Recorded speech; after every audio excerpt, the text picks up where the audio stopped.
Yo, what's going on, y'all? It's outsole.jpg from Lids and Kicks, and I'm back with another video today. This time I have an unboxing and on-feet sneaker review for the Air Jordan 3 UNC.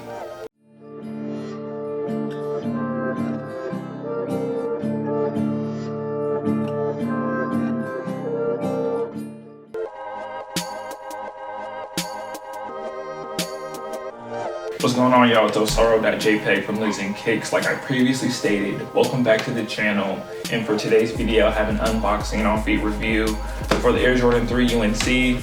This right here is a sneaker that I've had for a couple months now, and I'm just now breaking it out because of the summer. It's a great shoe in my opinion, so that's why I wanted to do this video for you guys. So first things first, as many of you guys may know, Michael Jordan played 3 years at the University of North Carolina. So that's what inspired this baby blue and cement print Air Jordan 3 model right here. The Air Jordan 3s are probably one of my favorite Air Jordan silhouettes, so that's another reason why I love this shoe so much. I really enjoyed the tumble leather on the Air Jordan 3s. I also love the elephant print, and those are just some things that I always love about the Air Jordan 3 and also the air bubble. So for me personally, it's the combination of the elephant print, the tumble leather, and also the air bubble. That's what makes me love Air Jordan 3s. That's why I love the silhouette so much. Yeah, this sneaker right here originally dropped about a year ago, but I got them for Christmas, like used. Yeah, I've had these since Christmas. I've only worn them about 5 or 6 times, but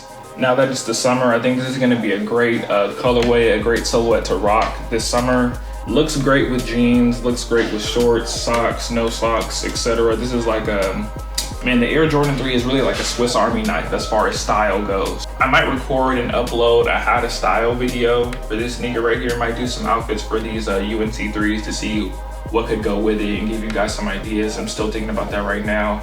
There's also another sneaker I'm definitely gonna do a how to style on. This sneaker did release about a year ago, so I'm sure you guys have already seen some reviews on the shoe already. But as far as going forward, I'm definitely looking at getting those Lightning 4s that are coming out soon. Those Fragment Low Travis Scotts, and I think the Cool Gray 11s are dropping at the end of this year. So those are the 3 sneakers that I'm looking forward to most for the rest of the year. And if I'm able to get my hands on a pair, I'll definitely do a review for those as well, and probably some how to style videos in there as well. So thank you for checking out the video. Make sure you like and subscribe. outsole.jpg, Lids and Kicks. More videos are on the way. Peace.